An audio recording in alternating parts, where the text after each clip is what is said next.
Nama baroah. Irtifa'ul ismah. Yang nomor satu. Nomor satu saya yang lupa. Perlindungan wali. Qat'ul walaya.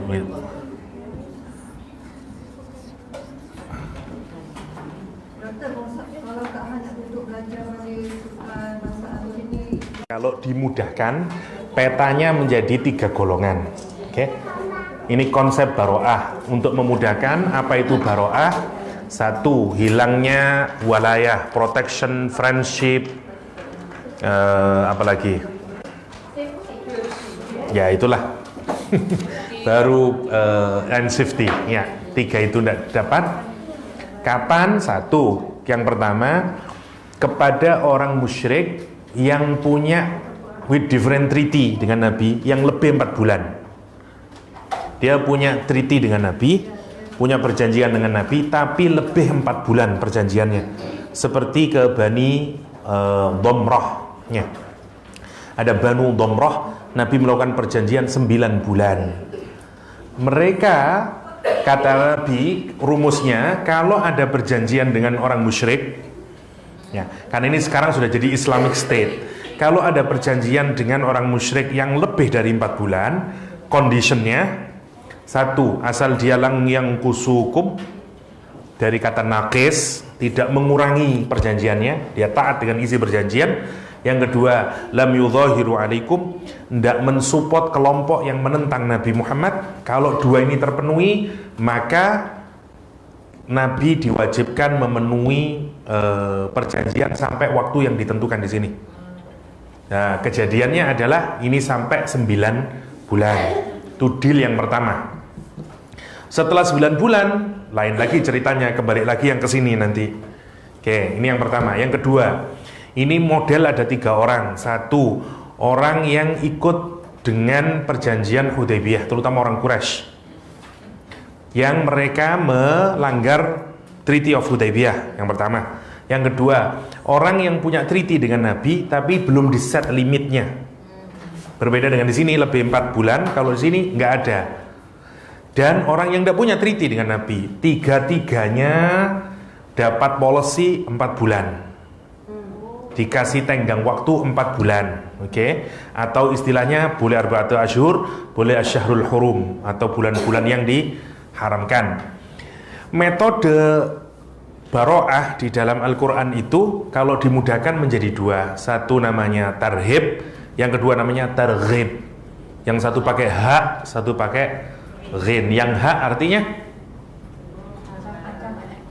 ancaman, nakut-nakutin, ya. Yang targhib untuk encouragement, untuk membuat mereka senang. Jadi ini konsep tarhib sama targhib itu sesuai dengan fungsi Nabi sebagai nadhir dan sebagai bashir. Nadhiran wa bashiran, bashiran wa nadhira. Maka teknik Nabi juga begitu. Ini kalau sekarang apa? Stick and carrot, ya, bener ya? Stick and carrot, stick and carrot method, ya, bener Kak ya? Ya. Kalau ini dipukul pakai stick atau dikasih carrot, ya. Dalam pembelajaran, saya tanya sekarang, kapan kita menggunakan stick and carrot method? Kalau anaknya nakal. Carrot dulu, kalau tak nak baru. Ya, yang jelas 2 itu metodenya. Kalau anaknya baik, tidak pakai carrot, tidak pakai stick. Cukup advice, pokoknya diajarin yang baik, nurut dia. Itu untuk tanda lemah. Karena dia terlalu lemah, harus dikasih carrot dulu baru dia bekerja. Karena dia terlalu lemah, harus dikasih pukulan dulu baru dia itu. Makanya ini adalah dealing dengan orang-orang yang musyrik, yang nggak bisa beriman hanya dengan dinasehati, kasih mau'idhah. No, kita harus pakai targhib atau ancaman atau yang sesuatu yang menyenangkan. Ya, oke. Anak-anak tu sampai umur berapa yang boleh guna kaedah? Ke sampai dia tua. Kalau di Quran perasaan saya begitu Kak, tidak ada batasan, ya. Ya, karena sekali lagi ruhani itu juga naik turun, ya. Jadi kadang-kadang kita juga perlu targhib, buktinya ada surga dan neraka. Itu kan bagian dari targhib sama targhib. Ya. Ya. Oke, misalnya yang sini sekarang, yang 4, ini untuk yang targhibnya dulu, yang nakut-nakuti. Kalau setelah selesai 4 bulan, polisinya 1, bunuh mereka. Yang kedua, khudhuhum, grabs them. Yang ketiga, wahsuruhum, kepung mereka. Encircle, ya. Waq'udu lahum kulla marsad. Tunggulah mereka di tempat-tempat yang kamu bisa memukul mereka, ya. Itu ambush. Waq'udu lahum kulla marsad. Oke. Targhibnya dibagi jadi 2. 1 targhib sebelum 4 bulan. Ini sebelumnya, ya. Ini before. Yang ini after. Belum before semuanya, ya. Keliru saya. Di dalam 4 bulan, ya. 1, fasihu fil ard, suruh mikir sekarang, go kemanapun terserah kamu selama 4 bulan. Atau tabu, aqamus shalah, atuz zakah, taubat, mendirikan sholat, atuz zakah. Untuk orang yang kayak begini tidak cukup dengan taubat, jadi harus amal, ya. Jadi ini harus dibuktikan pembuktiannya. Kadang-kadang untuk orang tertentu kita tidak percaya dengan tabu, karena tabu itu sifatnya di dalam. Ini sudah fisikal. Untuk orang-orang tertentu kita tidak percaya sampai oke mom, I will study hard. No. Sampai kamu di depan meja ada buku yang dibuka, itu namanya aqamus shalah, atuz zakah. Ini dia nunjukin kalau dimudahkan dia kelihatan aktivitas baiknya secara vertikal kepada Tuhan. Dia tunjukin komitmennya kepada Tuhan dalam bentuk sholat dan segala macamnya. Berarti ada perubahan dia dari dalam. Yang kedua, dia tunjukin baiknya sama orang. Secara horizontal dia sudah mulai kelihatan perbaikannya. Artinya orang itu baru dinilai baik kalau ada 2 dimensi. 1 baik secara vertikal dan baik secara horizontal. Itu maksudnya. Doktor, mungkin kita ada lens yang salah, sebab boleh dengar je kan. Syarat dia sangat mudah. Solat dengan Zakat. Jadi mungkin pada persepsi Kak sendiri, boleh Kak tengok tu mudah sangat. Tapi dia baru masuk Islam kan? Baru masuk Islam. Mu'alaf. Ya, orang mu'alaf. Adakah kerana kita punya makna definisi solat dengan zakat tu terlalu kecil? Nah, maksudnya yang mudah itu apa? Tak mudah tu macam ni lah. Kak tahu apa kalau solat dengan kalau zakat macam tu. Adakah Bila doktor explain tadi, maksudnya punya kan, contohnya maknanya dalam konteks yang adakah yang lebih luas, ya. Gini, apa namanya, bahasa Al-Quran itu seringkali menggunakan bahasa yang simple, tapi sebenarnya dia dalam maknanya, begitu. Termasuk kayak injunction kayak begini-begini nih. Aqamus shalah. Karena orang kalau baik sholatnya, mesti dia baik sama Allah, the end. Tapi tentu Quran tidak akan bertele-tele menjelaskan sampai itu artinya dia akan begini-begini, enggak. Kan cukup diwakili dengan kata aqamu. Dia mengestabliskan, tidak sekedar menjalankan sholat, dia establishing their prayers. melakukan solat dengan mendirikan solat? Dengan establishing, ya, berbeda. Orang Arab ni faham maksud aqamu. Kalau aqamu itu establish, ya. Kalau menjalankan namanya perintahnya tidak pernah begini, if'alus shalah atau i'malus shalah, nggak pernah. Lakukan sholat, tidak pernah. Aqimus shalah, tidak ada. I'malus shalah, tidak ada. Tidak ada. If'alus shalah, nggak ada. Atau sallu, nggak ada. Kecuali kalau kita mau sholat aja, sallu, ya. Kalau dalam bahasa Arab tu iqamus solat, tahulah dia faham. Maksudnya establish dalam bentuk yang macam mana? Contohnya establish itu, kalau kita ngomong establishment itu something yang tidak bisa berubah. Something kalau sudah establish, kalau ada bangunan, dia establishment institusi misalnya sudah sangat besar. Saya katakanlah UM, ya, University of Malaya, establishment itu. karena sudah sangat established, tidak pernah kita berpikir dia akan kalah keluar, tidak akan, karena dia sangat well established, dia kokoh, tidak bisa berubah, tidak bisa apapun. Oke. Nah, kita itu diminta sholat itu benar-benar menjadi salah satu hal yang mestinya harus established dalam kehidupan kita. Contohnya untuk mudahnya gini, kita lihat dari aspek waktu. Dulu orang itu kalau berjanji, ya, kalau bikin perjanjian, zaman kita masih kecil, ya saya tidak tahu, semoga sama di Malaysia. Orang kalau berjanjian selalu di seputar sholat. Kapan nanti pergi ke rumah? Ba'da zuhur. Kapan nanti itu habis asar? Kapan itu setelah subuh? Dulu, orang dulu. Dan mereka tahu maksudnya, habis asar berarti asar jam 3, berarti habis jam 3. Dan tidak molor. Habis zuhur berarti jam 12, berarti after jam 12. Around sampai 12 sampai jam 1. Orang sekarang tidak begitu lagi. Karena kalau habis asar, jam berapa maksudnya? Gini, kenapa orang dulu kalau berjanji menggunakan ukuran waktu, sholat? Solat awal waktu. Karena sholat menjadi establishment. Sholatnya yang establish, yang lain bisa berubah kapan aja.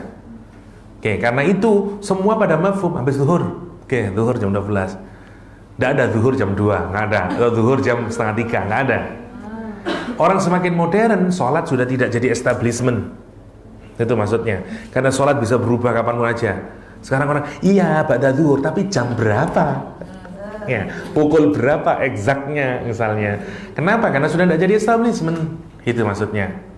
Nah, itu contohnya saja. Contoh konkretnya misalnya, kalau bikin aturan itu yang berubah misalnya. Dulu orang itu kalau mau bepergian, nanti zuhurnya di mana? Asarnya nanti kapan? Di mana ini? Dan segala macamnya. Yang lain boleh berubah tapi tidak sholat. Itu namanya establishment. Kalau sekarang enggak, udahlah, gampang nanti zuhurnya terserahlah di mana gitu. Kalau kita bikin acara. Ya, misalnya bikin acara nih. Jam 7 pembukaan, jam 8 start apa, jam 10 apa. Lah, jam 12 mestinya sholat zuhur. Aduh mepet ini. Ya udah nanti sholatnya diletakin. Kalau di Indonesia namanya isoma. Istirahat, sholat, makan. Ya. Jadi sholat bukan establishment, gitu maksudnya. Diletakin enggak lah. Itu contoh ya, contoh secara tidak sadar our consciousness itu sudah kesana arahnya. Dia bukan sesuatu yang penting maksudnya. Sudah mulai mengalami perubahan, itu maksudnya. Tanpa sadar kita sudah mengalami yang seperti itu maksudnya. Kalau secara fikih maknanya banyak aqimus shalah itu. Orang yang tepat sholatnya, waktunya, apa namanya, bacaannya, sifat-sifatnya dan segala macamnya. Tapi intinya aqimus shalah adalah orang yang baik di dalam mengerjakan sholat, rukuknya, fikihnya, khusyuknya, gitu. Kalau orang itu baik sholat, pasti dia baik. Gak ada orang yang sholatnya baik itu mesti orangnya tidak baik, tidak ada. Kalau orangnya baik dalam sholatnya mesti baik orang itu. Itu ciri paling gampang sebenarnya. Kalau orangnya belum baik berarti ada yang salah dalam sholatnya. Entah bacaannya dia tidak paham, entah dia tidak pernah serius dalam sholat. Kalau orang sholatnya baik, mesti orangnya baik. Itu rumus sederhananya. Nah, itu namanya aqimus shalah. Dia tegak, dia tidak bisa dalam kondisi apapun dia akan sholat. Itu aqimus shalah. Oke. Yang kedua, akhlaknya belum baik tapi dah sholat. Ya, nanti pelan-pelan akhlaknya akan baik kalau sholatnya baik.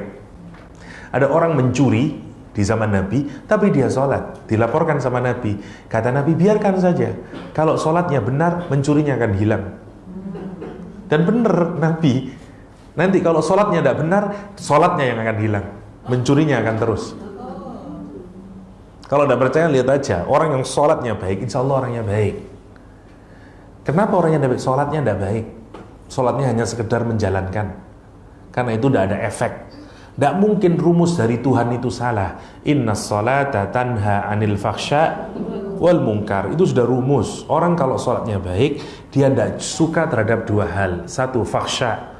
Fakhsya itu any kind of maksiyah yang membuat derajat manusia menjadi rendah. Semua yang membuat manusia sudah tidak seperti manusia lagi, memalukan, shamelessness itu, any shameful activities itu namanya fakhsha. Berzina, apa sajalah, korupsi, fakhsha semuanya itu.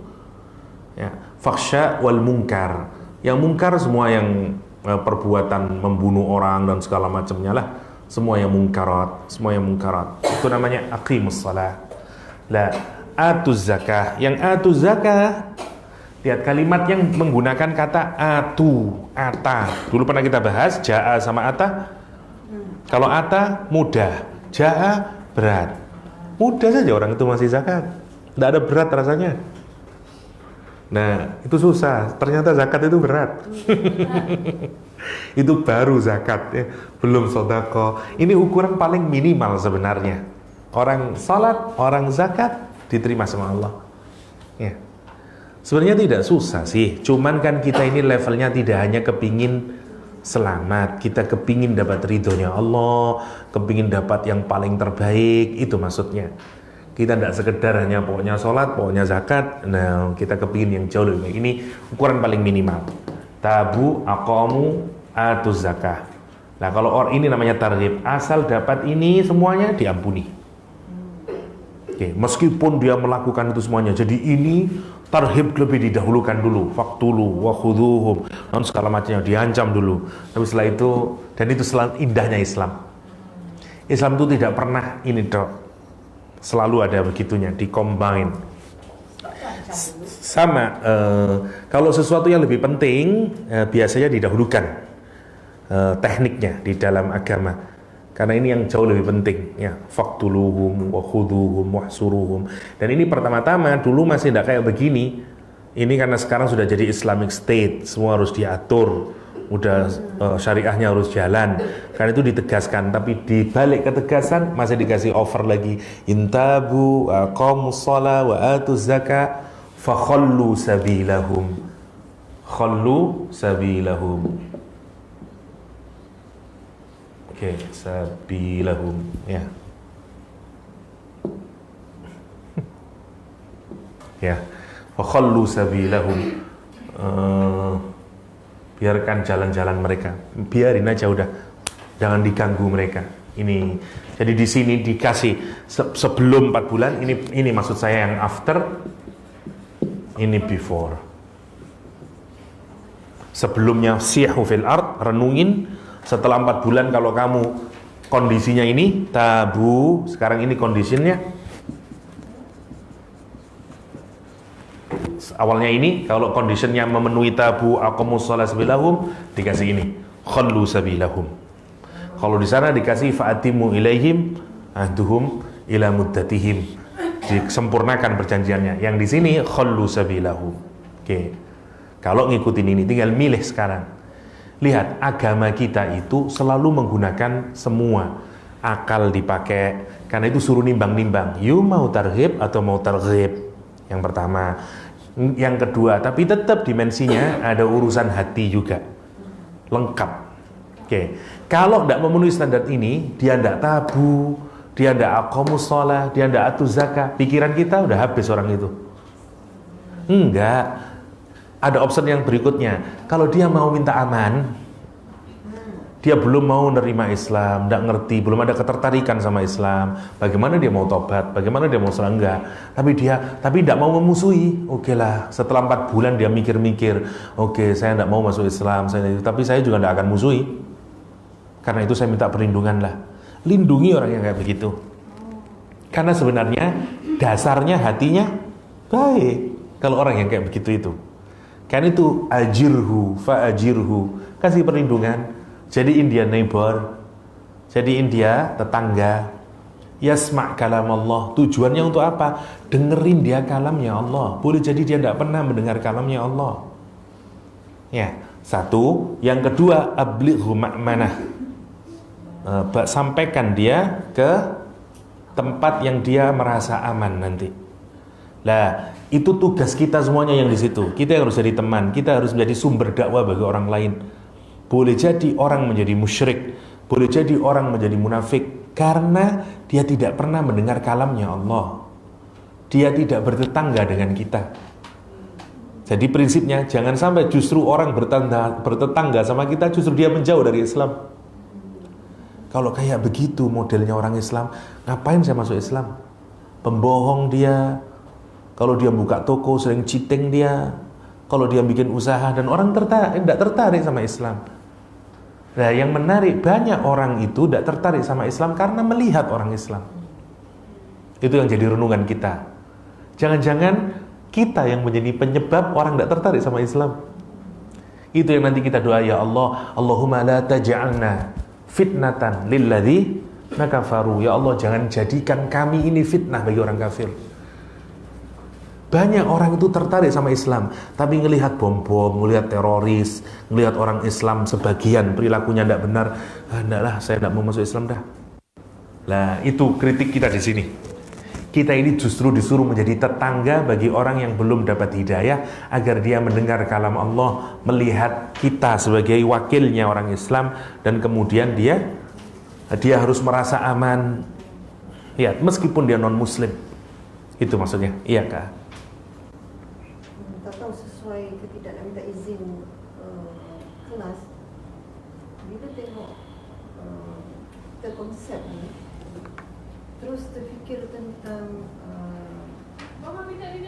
isu dekat Malaysia ni,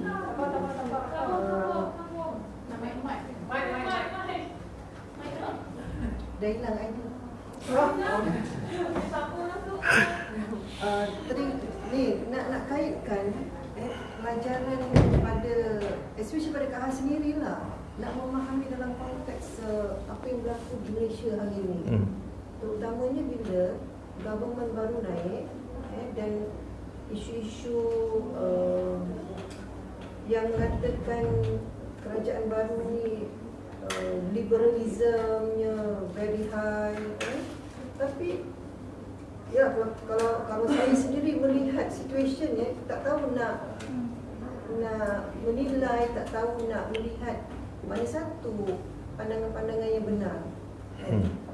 Kerana terlalu banyak sangat pandangan-pandangan yang antara satu sama lain itu sentiasa kontradik. Jadi, tapi kalau bila melihat daripada struktur ni, Allah dah jelaskan bagaimana sikap kita terhadap orang-orang Muslim.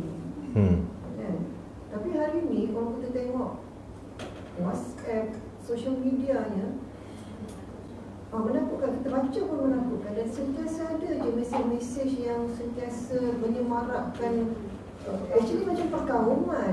Dia gunakan religion dengan perkauman, tapi Kahar pun tak tahu nak differentiate, tapi memang banyaklah dibicarakan. Jadi yang menjadi, yang memberi kesan yang akibatnya tu pada orang yang macam kita lah, orang awam ni. Yang mana satu betul. Tapi kalau kita lihat daripada struktur ni, jelas saja kan apa sikap kita sepatutnya yang perlu kita ambil. Prinsip utamanya sebenarnya jangan sering melakukan generalisasi. Quran itu tidak pernah melakukan generalisasi, hatta terhadap orang Yahudi, hatta terhadap orang musyrik. Kalau kita perhatikan, kita ini kenapa? Karena penyakit paling mudah itu adalah melakukan generalisasi. Contoh? Misalnya, sama aja orang kafir itu semuanya. Gak boleh begitu itu. Hatta bayangin, ini musuh semuanya sebenarnya kalau kita perhatikan. Karena tujuan utama dari agama itu adalah bukan memuaskan nafsu kita. Tujuan dari agama itu adalah ngajak orang ke jalan Allah SWT. Kalau Anda perhatikan sekarang, lihat, kenapa sih jelas-jelas orang kafir, tidak mukmin? Kenapa kalau dia minta perlindungan dilindungi? Karena mungkin yang membuat tidak dia beriman adalah karena tidak ada kesempatan sama sekali dia melihat beauty of Islam. Karena itu lihat caranya, fa'ajirhu yasma' kalam Allah, temanin dia, dengerin dia Al-Quran. Bahasa dulu itu dengarkan kalam Allah. Kalau sekarang kasih buku dia, ajak dia dalam majlis taklim, diskusilah, bicara dengan Islam, kasih buku lah, dan segala macamnya. Dan pastikan dia sampai di tempat yang aman. Jangan ganggu dia. Pastikan dia merasa safe di lingkungan orang Islam. Dan bagaimana dia tidak tertarik kemudian melihat Islam? Itu maksudnya. Setelah itu dia, oh salah saya selama ini persepsi saya tentang Islam. Masuk Islam dia. Itu maksudnya. Itu poin yang di sini terhadap non-Muslim. Ada banyak orang non-Muslim yang sebenarnya dia tidak punya hard feeling kepada orang Islam, nggak ada. Mungkin kalaupun dia punya kejelekan sama orang Islam, karena dia nggak tahu, dimakan media lah dan segala macamnya. Ada banyak orang yang kayak begitu itu. Treatment kita jangan pakai yang di sini. Faqtuluhum wa khuduhum, nggak bisa itu. Yang di sini. Sudah jelas doktor. Kalau kita jelas sudah konteks ni, kita dapat mesej-mesej yang mengatakan dia orang ni mengancam gini-gini nak macam-macam lah. Nah, saya nak memusnahkan Islam tu. Di mana posisinya kalau begitu? Al-Hujurat tadi. In ja'akum fasikun binaba'in fatabayyanu. Lihat. Tapi kalau bila kita ambil sikap tu pula, tuduhan macam liberalism lah, macam-macam lah. Ya. Perhatikan Al-Qur'annya. Ya ayyuhalladzina amanu. Semua pakai 3 kali. Ya ayyuhalladzina amanu. Ya ayyuhalladzina amanu. Ya ayyuhalladzina amanu. 3 kali. Mestinya kalau ada perintah cukup sekali. Hei orang-orang yang beriman, jangan mendahului Allah dan Rasul. Jangan tinggikan suaramu. Dan kalau dapat berita dari orang fasik, clarify. Misalnya, selesai. Ndak Al-Quran. Ya ayyuhalladzina, wahai orang yang beriman, jangan itu. Wahai orang yang beriman. Kenapa? Karena ini message yang sangat penting, sehingga harus dipanggil imannya 3 kali untuk mengingatkan. If you declare you have faith, listen to me. Gini. Again, diingatkan lagi. If you declare you have faith, listen to me. Ini. Karena diingatkan lagi. Lihat, kalau kepada Allah dan Rasul, no question at all. Accept aja udah semuanya. Sekarang, kalau kepada selain Allah, kalimatnya di Al-Quran menggunakan fasik. Apa tadi fasik? Keluar dari fitrah. Pertanyaan saya, ada orang di dunia ini yang tidak pernah melakukan kesalahan? Ada. Semuanya punya potensi fasik. Kata Al-Quran, in ja'akum, jika datang kepada kalian fasikun, orang fasik, binaba'in, dengan naba. Kisahnya itu begini. Kisahnya berkenaan dengan bukan Bani Sulaim satunya, Banul Mustalik ya. Banul Mustalik ini masuk Islam, datang ke Madinah, bilang ke Rasulullah, ya Rasulullah, oke, saya beriman, ajari kami sholat, ajarin kami zakat, diajarin begini. Terus pemimpinnya bilang, oke, saya akan pulang ke tribe saya akan propagate Islam di sana, dan kalau mereka sudah masuk Islam, saya ajarin sholat, saya zakat, dan saya akan mengumpulkan uang zakatnya. Nanti setelah 1 tahun, please Rasulullah, send kolektor zakat kepada kampung kami akan berikan kepada engkau. Oke, let's start. Oke, kami mulai tahun ini, tanggal ini. Berarti nanti kami harus bayar zakat kapan? Tanggal ini. Please, suruh datang kolektor ke kampung kami. Udah. Islam semuanya di Banul Mustalik, semua orang ngasih zakatnya, ditunggu-tunggu. Kapan ini kolektor memberi zakat kok tidak datang-datang? Rasulullah mengutus sahabat Nabi, namanya Uqbah bin Abi Mu'id kalau saya tidak keliru. Bukan Uqbah musuhnya. Lupalah saya, nantilah. Diutus, dia datang. Begitu jamnya, katakanlah jam 12, pukul 12 hari Isnin, bla bla bla bla.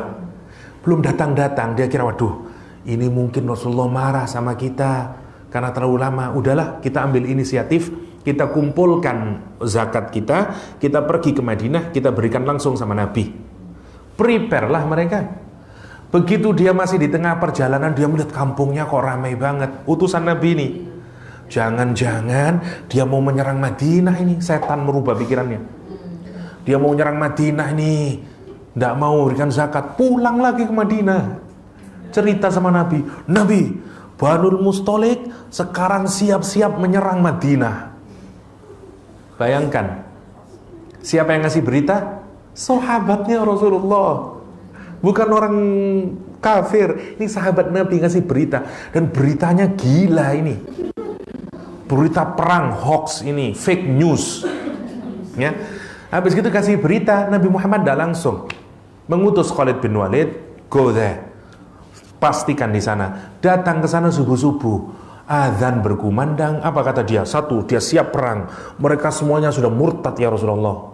Itu tambah-tambahin. Bisa, meskipun sahabat Nabi ada yang itu. Semua sudah murtad ya Rasulullah. Nabi prepare, prepare untuk perang ya. Tapi sebelum kita perang, saya utus Khalid bin Walid. Khalid datang ke sana subuh. Kok azan? Kok semuanya sholat subuh? Akhirnya Khalid pulang. Enggak. Sebagian orang sudah sampai di Madinah dan ikut sholat di belakang Nabi. Habis sholat subuh tanya, lah ini Nabi orang-orangnya, kata si sahabatnya. Ada apa? Kamu mau menyerang? Kami tidak menyerang ya Rasulullah. Ini harta zakat kami karena begini. Turun ayat ini. In ja'akum, jika datang kepada kalian fasikun, orang fasik, binabain, dengan huge news, dengan berita yang penting, fatabayyanu, clarify. Tabayyun dari kata baina. Ngerti baina? Ada tak kemungkinan bila baca ayat tu kita tak melihat yang fasik tu adalah mungkin kita Ya, nanti kita lari ke sana ya. Oke, ntar dulu saya ingin tabayyun dulu. Kalau ada dua benda begini, nggak clear mana yang A, mana yang B. Kalau kita pisahkan segala kelihatan, namanya baina. Bainal A wal B, bainas sama'i wal ard. Ya, baina itu kalau sudah jelas kelihatan, bahasa Arabnya bayyin. Ya, al halalu bayyin wal haramu bayyin. Ya, kalau perempuan namanya Bu Bayyinah ya. Enggak, teman saya itu namanya Bu Bayyinah ya. Oke. Lah, sekarang saya tanya, apakah CNN pernah fasik? CNN. Kalau dia ngasih berita, sering fasik, sering salah. Oke. BBC pernah fasik? Semua koran Malaysia pernah fasik? Semua berita apapun pernah fasik. Hatta kita juga pernah fasik. Karena fasik itu bukan kafir. Kalau datang informasi selain dari di autoritatif Allah sama Rasul. Kalau Allah sama Rasul tidak usah tabayyun.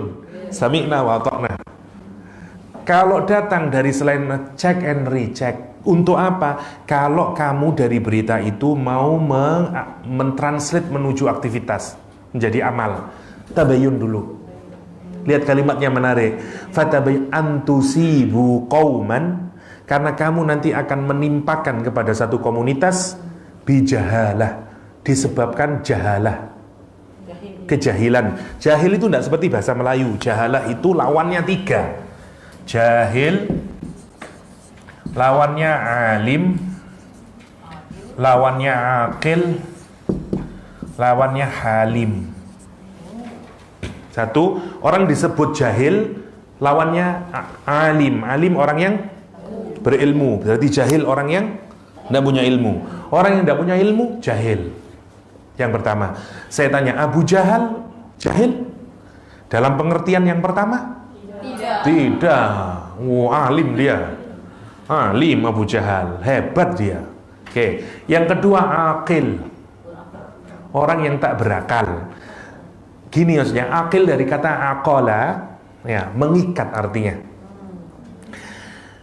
Di dalam diri kita ada nafsu, syahwat tadi. Syahwat itu tidak pernah konten, tidak pernah puas dia. She wants more terus. Wanting more terus, desire terus, more terus. Oke. Lah, ada orang yang bisa mencegah sehingga syahwatnya itu bisa tunduk, akal. Diikat sama akal. Stop. Oke, nanti kalau kamu teruskan, gendut kamu. Stop makannya. Meskipun enak nasi lemaknya gitu. Stop misalnya. Itu akal. Oke. Kalau orang akalnya tidak jalan, maka dia dikendalikan oleh apa? Syahwat, oleh nafsunya. Namanya orang jahil. Meskipun mungkin IQ-nya genius. Kapan akal kita tidak bisa mengendalikan syahwat? Kalau kita terlalu marah, terlalu benci, terlalu sayang, terlalu jealous, terlalu gembira, terlalu lapang. Jadi misalnya orang marah, profesor dia, jahil dia melakukan piring, dia banting, piar, jahil dia, jahil. Atau orang terlalu cinta, atau terlalu emosinya kena dia. Ada Yusuf berjalan, Mahada basyara in huwa illa malakum karim, kata dia. Sama, kenapa? Karena jahil. Ya, jealousy jahil, cinta jahil. Orang bisa menyantet, ya, dan segala macam, tenung dan segala macam. Apa di sini namanya? Sihir itu apa? Yang perutnya bisa apa namanya? Usung. Wusung. Pusung. Busung paling asalnya itu ya. Yang membesar, perut membesar kan busung. Pusung. Oke. Indonesianya apa, Pak? Tenung atau santet. Tenung. Ya. Tenung di sini. Staring. Tukang tenun ya. Tenung ya, bukan tenun, tenun menenun ya. Oke. Jadi kata Al-Quran, qauman bijahalah, kamu nanti akan menimpakan kepada satu kaum disebabkan karena jahalahmu. Kalau orang ngasih hukuman atau apapun ya, sikap karena jahalah, biasanya nyesel enggak? Nyesel. Kita ngelihat istri kita, wah, dari belakang misalnya mengasuh gini seorang, padahal ternyata dia adalah anaknya misalnya, nggak tahu ini suaminya dari belakang gini, marah nih. Kalau pak, ternyata mas ini anak saya, loh, karena kita tidak tabayun, antusibu qauman bijahalah fatusbihu ala ma fa'altum nadimin. Fatusbihu, maka kamu nanti akan menjadi alama fa'altum, berarti kan bukan alama amiltum. Karena orang yang melakukan perbuatan karena jahalah pakai otak enggak? Karena itu fi'il. Karena itu alama fa'altum, bukan alama amiltum. Itu menariknya Al-Quran. Kalau kita yang nulis mesti keliru itu. Mungkin alama amiltum. Alama fa'altum, karena dia enggak pakai mikir melakukan perbuatan itu, marah dia. Seperti pulang suaminya datang ke rumah, lapar, ada nasi, maaf mas, tadi tetangga ada yang sakit, saya nengok gini-gini. Kamu jadi istri, tidak masak gini-gini, marah dia. Istri yang marah juga, masuk ke dalam kamar, suaminya tambah marah. Ya. TV dipecahin rat, habis itu dia sadar, ngapain saya marah-marahin? Ya, terus dia bilang sama istrinya, please maafin saya, tadi saya khilaf. Kalau dia namanya nadimin, nyesel kita nanti. Kita hanya menyesal. Kenapa? Karena perbuatannya didorong oleh jahalah. Jahalah dari mana? Dari fake news atau dari berita. Jahalah itu gini, informasi yang membuat yang dimaui dari fake news itu adalah bukan otak, tapi emosi. Masjid dibakar oleh ini udah keluar. Padahal kita belum tentu tahu. Ternyata tidak dibakar misalnya, tapi kita sudah emosi, ini atas nama Islam. Nah misalnya, jangan begitu. Al-Quran menyatakan, jangan menghukumi sesuatu bukan karena rasionalitas. Dipikir dulu, sempurnakan dulu datanya. Setelah itu, Islam tegas. Kita boleh faktuluhum wa khuduhum, tapi hati-hati, tidak boleh cepat-cepat gitu. Karena kalau tidak boleh orang Islam bertindak secara gegabah, itu maksudnya. Termasuk kepada berita-berita di kalangan umat Islam. Harus kita pastikan dulu, ini Syria ini gimana ya, siapa yang benar sih, Asad atau non Asad, Nut ini begini. Jangan dulu bersikap, pastikan dulu mana. Meskipun tidak selalu hasil kesimpulan kita itu yang paling benar, belum tentu juga. Tapi minimal kita bisa bertanggung jawab di hadapan Allah. Saya sudah verify ya Allah, begini, dan segala macam. Itu maksudnya. Itu tindakan kita. Mestinya begitu sebagai orang Islam. Lah kita ini sekarang terkenal sebagai orang yang emosian. Orang Islam itu. Bukan saya sengaja mengkritik diri kita sendiri. Ada sangat banyak kebaikannya orang Islam. Tapi minimal bagi orang Barat, orang Islam itu reaksioner. Dan orang Barat tahu dengan itu karena dia mau mendapatkan oplah yang lebih banyak dari reaksionerinya orang Islam. Itu memang yang diambil. Jillen Posten, karena dia dengan itu dia naik. Publishingnya dia naik. Kenapa? Karena dia, saya terbitin, lah mesti Pakistan rusuh nanti. Lalu Pakistan rusuh gara-gara Jillen Posten, semua orang tahu Jillen Posten. Ya, iklan gratis. Dan mereka tahu memang itu yang dimaui. Dan kalau kita, itu kan menjadi alat propaganda, alat iklan gratis sama mereka. Itu maksudnya. Dan kita harus cerdas melihat itu.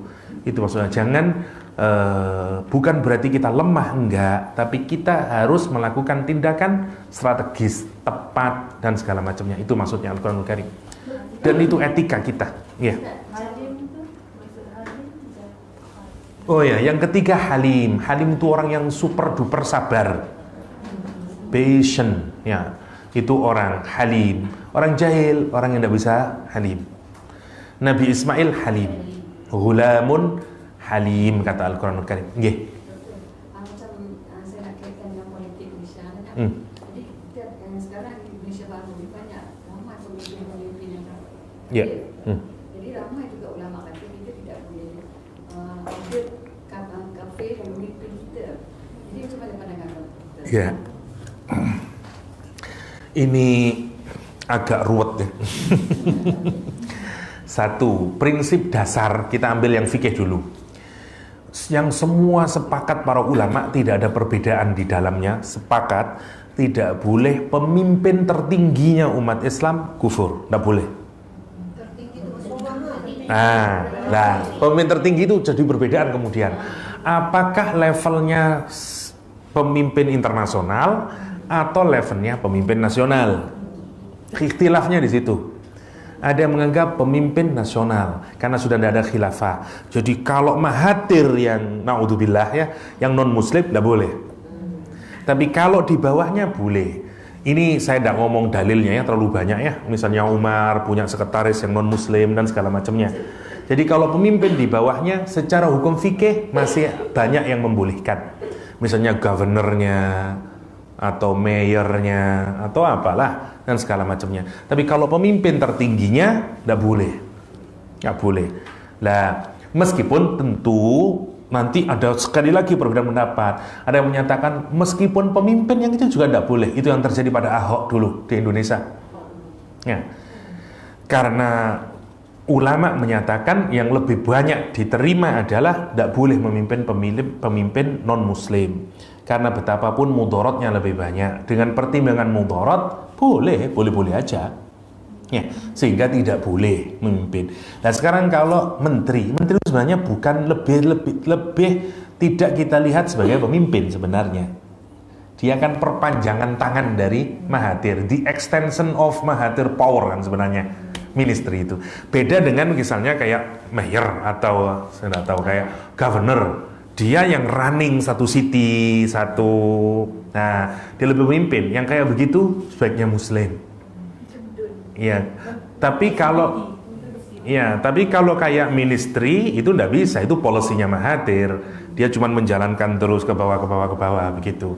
Jadi paling tidak, kalaupun terpaksa, minimal menterinya kalau masih non muslim oke lah. Tapi jangan yang governornya dan segala macam, yang dia bisa ngambil keputusan. Yang itu apalagi kalau keputusan itu menyangkut berkaitan dengan Islam, ya tidak boleh. Tentu idealinya adalah semua yang menyangkut pemimpin publik mestinya adalah orang Islam, karena kita mayoritas orang Islam. Tapi memang susah karena kita tidak mendasarkan, karena kita di alam demokrasi semua orang punya hak yang sama, maka tentu cara kita memahami hukum Islam juga dengan perspektif juga yang tidak seperti saat kita menerapkannya di negara Islam. Ya. Kenapa sih ada perbedaan di kalangan ulama? Karena itu kemudian. Karena satu melihatnya dari negeri Islam, yang semuanya harus Islam, ya seperti kayak begini ini. Ini murni pemerintahnya Islam di zaman Nabi Muhammad SAW. Hatta di pemerintahan murni Islam, sekretarisnya Umar bin Khattab orang non Muslim, meskipun nanti dimarahi Umar bin Khattab misalnya oleh sahabat yang lain misalnya. Tapi kejadian akuntannya orang Nasrani misalnya. Dan banyak dalam hal-hal yang tidak menuntut kebijakan boleh. Misalnya kepala perpustakaan Darul Baitul Hikmah saat Abbasiyah, orang Kristen, nggak apa-apa. Terutama yang tidak punya kebijakan. Yang bahaya adalah kalau dia bisa bikin kebijakan, policy, yang bisa bikin policy, bikin rule, bikin dan segala macamnya, itu yang bahaya. Kalau dia tidak bisa, kalau dia cuman sekedar mencadangkan, ya extensionnya nggak jadi masalah lah, nggak jadi masalah. Itu kaitannya. Jadi saya pikir itu tugasnya Mahathir, ya, sebagai pemimpin tertingginya, ya dia yang mestinya harus bisa itu. Tapi sekali lagi susah, seperti kasusnya Jokowi tadi itu, dia pinginnya Pak Mahfud tapi ternyata memang begitulah kenyataannya politik itu, tidak seperti yang tidak bisa ideal, semuanya kompromi dan konsensus ya, karena persoalan itu. Tapi memang kita juga tidak harus hitam putih melihat yang kayak begitu itu, karena itulah indahnya Islam, karena ada perbedaan di kalangan para ulama. Kadang-kadang pendapat ulama yang satu sama yang lain itu kadang-kadang menjadi rahmat buat kita. Oh, ternyata boleh kalau kondisinya begini. Hatta Ibnu Taimiyah berbeda. Saya jelasin Ibnu Taimiyah, kalau kita mungkin berarti ulamanya itu tidak benar. Saya kasih contoh Ibnu Taimiyah aja lah. Dulu tidak ada satupun pendapat di kalangan umat Islam yang membolehkan adanya dualisme kepemimpinan. Khalifah harus satu.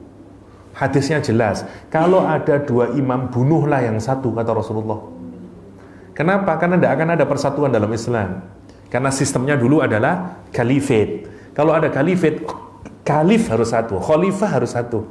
Kalau ada dua, wah harus dibunuh. Kalau dia tidak mau resign.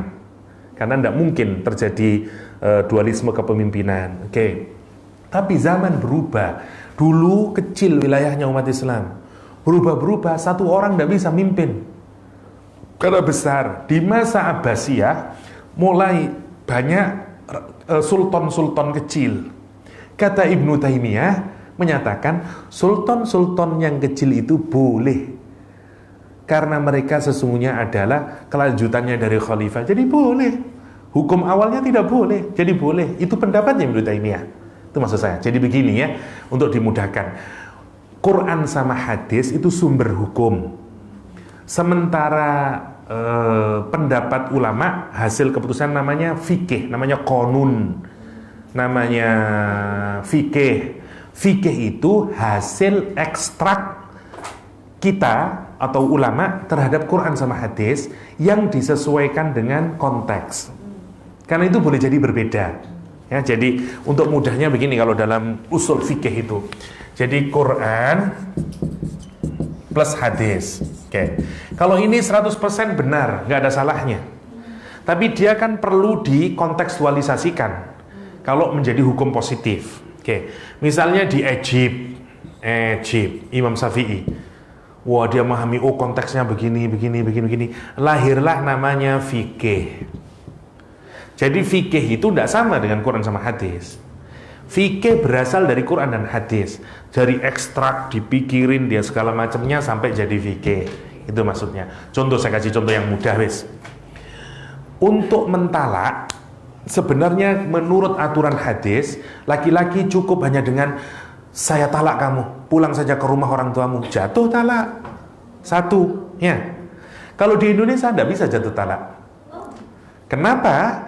Karena talak hanya bisa dilakukan di hadapan hakim, mahkamah, ada walinya, ada saksinya. Kenapa? Karena pemerintah Indonesia melihat ini laki-laki kurang ajar semuanya. Gitu. Main enaknya saja dia. Kalau dia tidak suka sama perempuan, tiba-tiba dia bilang talak. Sementara perempuan posisinya tidak punya supporter. Maka kalau negara tidak turun tangan membela perempuan, bahaya, nanti akan ada sekian banyak laki-laki yang kurang ajar. Karena itu tidak diakui negara. Maka harus, kalau memang mau mencerai, datang ke mahkamah, disetujui, mana saksinya dan segala macam, dibikin susah. Loh, apa tidak bertentangan dengan hadis? Tidak, karena itu mengkontekstualisasikan. Ada sekian banyak nanti dalilnya, hadisnya, dan menjadi ketentuan hukum di Indonesia, maka talak tidak dianggap. Kayak begitu enggak bisa. Saya masih istrimu, begitu, nggak bisa dia. Jadi begitu. Untuk apa? Perlindungan terhadap perempuan. Mungkin di tempat yang lain tidak. Kenapa? Karena laki-lakinya soleh-soleh. Kalau dia mentalak, memang dia mentalak karena benar. Ada yang begitu. Karena itu ini bukan kontekstual sifatnya. Karena itu produknya Imam Syafi'i waktu di Egypt berbeda saat dia berada di Baghdad. Kenapa? Lingkungannya berubah. Lingkungannya berubah, itu maksudnya. Kita belum pernah bahas fikih jelimet lagi. Karena sudah how to extract dari situ dalam persoalan hukum. Wah, tambah ruwet lagi. Karena itu kadang-kadang kita tidak boleh cepat-cepat menyalahkan meskipun fikihnya berbeda. Misalnya, Ustaz, yang perkawinan di Indonesia yang dengan ahli kitab itu jadi dokter boleh? Dengan ahlul kitab, ya boleh. Jadi, tapi kalau dengan ahli kitab tidak ke Kementerian Agama, tapi ke kantor catatan sipil, ya boleh. Di Indonesia boleh, sah. Ya. Kalau misalnya orang Islam menikah dengan orang Yahudi atau orang Nasrani, jadi boleh. Di Departemen Agama itu boleh. Jadi tinggal nanti dicatatkan. Nah, jadi gini, kalau di dalam fikih, pendapat mayoritas para ulama, ahlul kitab itu ada sampai sekarang. Semua orang Yahudi sama orang Nasrani itu ahlul kitab. Jadi kalau ada laki-laki Muslim menikah dengan orang Kristen atau orang Yahudi, boleh. Tapi tidak sebaliknya. Haram kalau sebaliknya. Perempuan muslimah menikah dengan Kristen atau Yahudi tak boleh. Nah, boleh. Kalau di Indonesia caranya yang kayak begini, dia datang ke kantor catatan sipil, bukan jadi tidak bisa dinikahkan oleh Kementerian Agama, catatan negara, tapi sah. Sah. Di Indonesia begitu. Sah dari segi agama, sah dari segi agama, sah dari segi negara. Walaupun perempuan Non muslim. Perempuan muslim berkahwin dengan Tidak boleh, tidak boleh. Jadi itu dua-dua tidak sah dari segi undang-undang dan dari segi agama juga lah. Kalau yang non muslimnya laki-laki sah secara negara di Indonesia. Undang-undang saja. Undang-undang saja, tapi tidak agama. Ya, tidak agama. Anak itu macam mana? Ya kalau sudah jadi, ya tetap dia suci, dia tidak punya salah. Ya, dia tidak punya salah. Agama dia, macam mana penetapannya Pak? Anaknya sendiri, tergantung anaknya. Nggak ada paksaan dalam hal itu. Cuman yang jadi masalah kemudian, kalau salah satu di antara keduanya ada yang sadar ini haram, maka jatuh cerai. Tidak boleh diteruskan. Kalau diteruskan zina nilainya. Itu yang sangat menyedihkan ya, kasihan. Saya pernah punya